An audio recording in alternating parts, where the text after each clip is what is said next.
O filme do Blade, que é estrelado pelo Mahershala Ali, pela Mia Goth, também conhecida como atriz que é neta da brasileira Maria Gladys, pode acontecer ainda, e tá rolando um rumor aí, de que tem a trama já pra ser revelada, e o filme pode acontecer logo, porque ele estreia no ano que vem. A gente vai falar disso nesse vídeo aqui. É isso aí, vamos falar porque Blade, pela primeira vez no MCU, é uma coisa que eu não tava esperando tão cedo, confesso. Desde que foi anunciado, eu fiquei, tá bom, vamos nessa.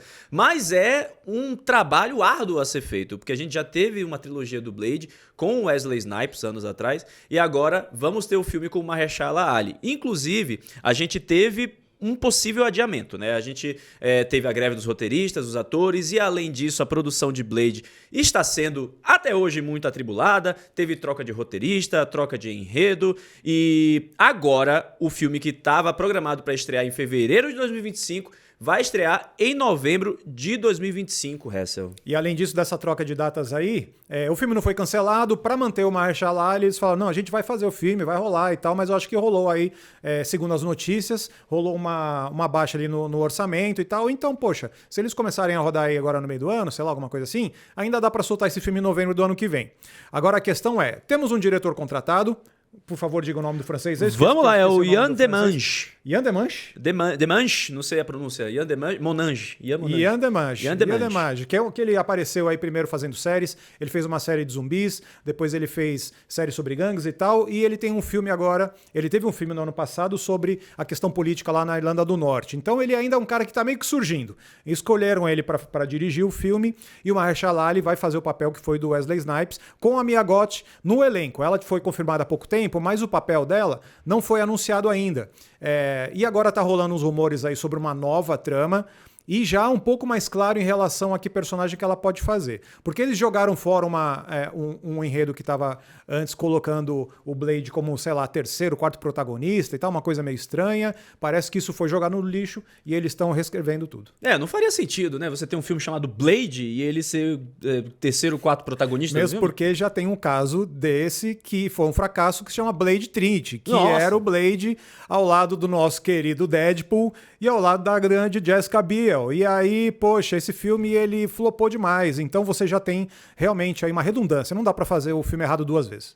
Eles iam pecar aí pelo erro mesmo. Mas é interessante a gente trazer aqui esse filme do Blade, porque apesar de ser a estreia do personagem no MCU, é a estreia dele visualmente. Porque a gente já ouviu o Blade no MCU. Se você não se recorda, ali no final de Eternos, na cena pós-crédito, que a gente vai falar aqui, inclusive, no vídeo, contextualizando com a trama, a possível trama deste filme do Blade, a gente tem o Mahershala Ali trocando uma ideia rápida ali com o Kit Harington, né? Na cena pós-créditos de Eternos, falando ali da Eternal Blade, é esse o nome da Eternal Blade? Não, Ebony Blade. Ebony Blade. Ebony Blade, parabéns, João. A espada de ébano, porque é a primeira cena pós-créditos de Eternos. Você tem aí o Danny Whitman, que ele aparece trabalhando nos museus de Londres e tal. Ele chega num museu, numa casa, alguma coisa assim, que tá guardando algumas relíquias. Ele abre essa caixa, ele lê a inscrição na caixa e aparece, de repente, a gente vê que é a espada de ébano, que é a espada clássica dos poderes do Cavaleiro Negro, que é o personagem do Danny Whitman, que é vivido pelo Kit Harington no universo Marvel. E aí a voz que surge é o seguinte: Mr. M, não é isso. Sou senhor de todos os segredos, guardião da magia. Mas é praticamente isso. O Blade chega assim e fala: Danny Whitman, estarás tu pronto para erguer a espada? Ele não fala desse jeito. Tens o que é preciso para esmagar a minha rata. Tens o que é preciso para erguer a Ebony Blade. E aí essa é a frase do Blade no final de Eternos. Meu Deus. Desculpa, gente. Mas, é interessante também a gente ter o Cavaleiro Negro, porque apesar da gente ter agora a entrada do personagem no MCU, o Kit Harington não tá nem um pouco confirmado no filme do Blade. Então, sabe-se lá quando é que a gente vai ver essa conclusão dessa cena pós-crédito. Uma coisa que é certa é que, a gente deve ter sim a espada de ébano na história do Blade, né, do filme do Blade, mas não vai culminar aí no Cavaleiro Negro do Kit Harington ainda. Isso porque, segundo os rumores que a gente vai trazer aqui pra você nesse vídeo, inclusive vá comentando à medida que você vai assistindo pra gente saber o que você acha, a gente deve ter uma história de época nesse filme, né, não? Exatamente, coisas que estão mais ou menos quase quase certas aí, que talvez tenham permanecido do outro roteiro e tal, e estão meio que continuando. Pode ser uma trama de época, a gente vai discutir aqui que época deve ser essa trama de época, que é sempre passado no passado. E vai ser também um filme de censura alta. Estão tratando aí como censura R nos Estados Unidos, ou seja, 17 anos nos Estados Unidos, deve ser 16 ou 18, dependendo aqui no Brasil, que é um caminho que a Marvel já está testando com a série da Echo, coisas um pouco mais sombrias, um pouco mais violentas, com sangueira e tal. E aí o Blade, tradicionalmente, precisa ser um filme de sangue, porque afinal, né, filme de vampiro. E aí seria realmente a censura mais alta. Eles preservariam isso. Agora, em relação às outras coisas, esses novos rumores que estão circulando aí já muda muita coisa. A Mia Goth, nessa versão nova do roteiro, ela interpretaria a Lilith. A Lilith é uma vilã clássica das histórias do Blade. Vamos falar aqui, tem 2 versões de Lilith no universo Marvel dos quadrinhos. E ela estaria com a espada de ébano, usando a espada de ébano. Então, na trama do filme, ela iria atrás da filha do Blade, porque ela quer o sangue da menina para criar um exército de caminhantes do dia. Ou seja, vampiros que andam à luz do dia também, assim como o nosso Blade. Nossa, e isso me lembra o primeiro filme do Blade também. Eita. Mas é sempre assim, né? É sempre um exército de alguma coisa, né? Tudo bem, tá tudo bem, a gente aceita. Não, mas uma coisa é certa, Hessel, uma coisa é certa. Se tem Mia Goth, ela vai aparecer suja de sangue no filme. Isso tá no contrato, sempre no contrato. Com certeza. Tá sempre no contrato. E é Blade, velho. Eu tenho certeza que eles assistiram X ou assistiram Pearl. E aí fala, não é de antes a escalação, claro, mas tipo, porra, você tem a Mia Goth suja de sangue, olhando com aquela cara psicopata na tela. É o casting perfeito pra estar no filme do Blade. Não, perfeito. Ó, vamos por partes aqui, como diz o Jack, o estripador. Primeiro, contextualizar e explicar o lance da espada. A espada é o elemento mais certo de aparecer nesse filme, porque afinal de contas foi apresentada no final de Eternos com o Blade. Né? Então eu acho que pelo menos isso, se largar a espada no meio do caminho vai ser foda, né? Já largaram o Kit Harington, né? Pois é, já largaram o Kit Harington aí, não sei se ele vai voltar, mas enfim. O lance é o seguinte, nos quadrinhos, a espada ela foi forjada pelo Merlin e pelo Sir Percy, que é o famoso Percival da Escandinávia, nas histórias das lendas arturianas. Olha aí. Nos quadrinhos, eles pegam, olha aí que linda, a Excalibur. A Excalibur, ela estava presa na pedra, você lembra das histórias clássicas aí. O Arthur, ele vai lá, puxa a Excalibur, é o único que consegue puxar a espada. E o Arthur, ele vira o dono da Excalibur.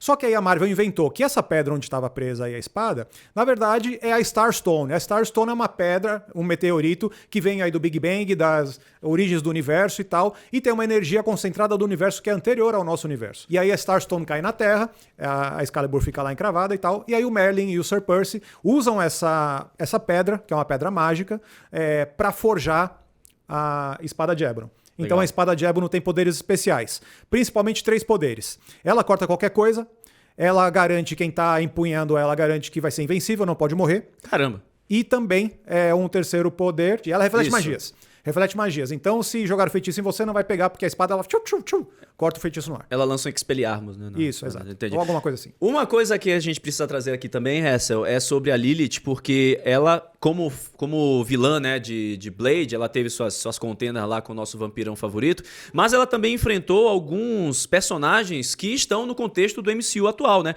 Então, como uma filha do demônio, né? Como a mãe de todos os demônios, no caso, ela apareceu pela primeira vez em Motoqueiro Fantasma, volume 3, número 28 de 92, olha só.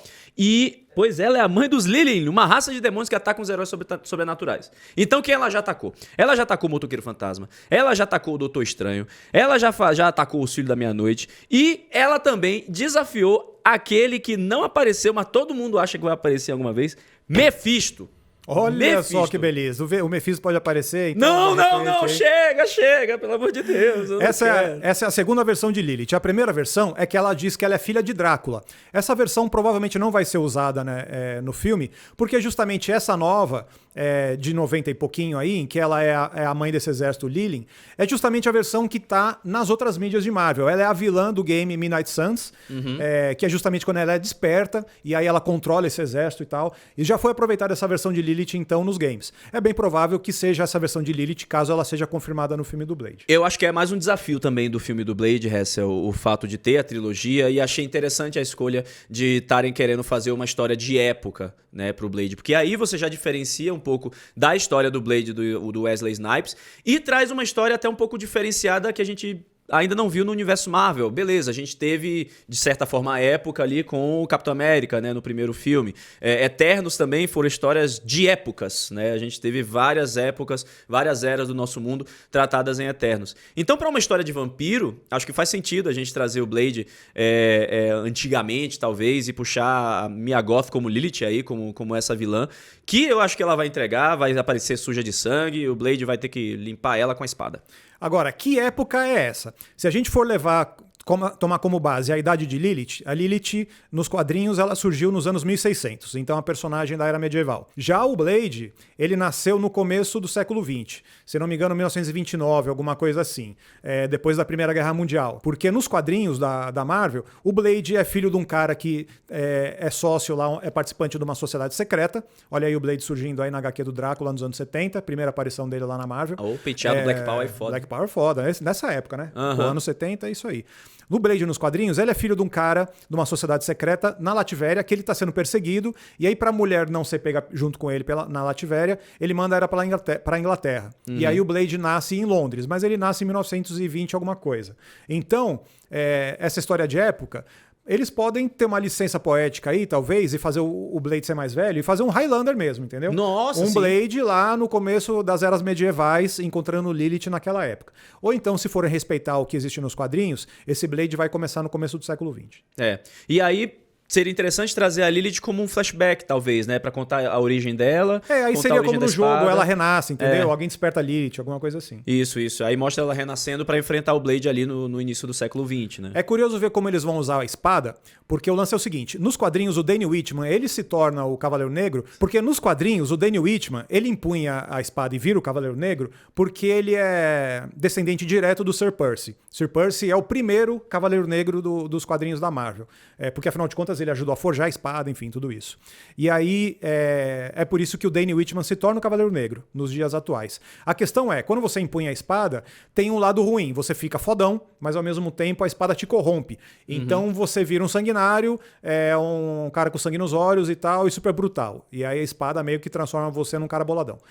Por isso, olha, inclusive, que ele tá com o olho vermelho aí e tal, tipo, Danny Whitman, ele perde parte da sua humanidade quando ele empunha a espada de ébano. Ih, rapaz, tá vindo então uma coqueluche agora da Marvel de herói com problema de saúde mental, viu? Porque a gente tá tendo o Sentinela escalado agora em Thunderbolts, e o Sentinela é um super-herói que é, tipo, saúde mental realmente lenhado, porque divide a personalidade dele e aí cria o vilão vácuo. A gente teve também o Cavaleiro da Lua, Oscar Isaac, ali com múltiplas personalidades, né?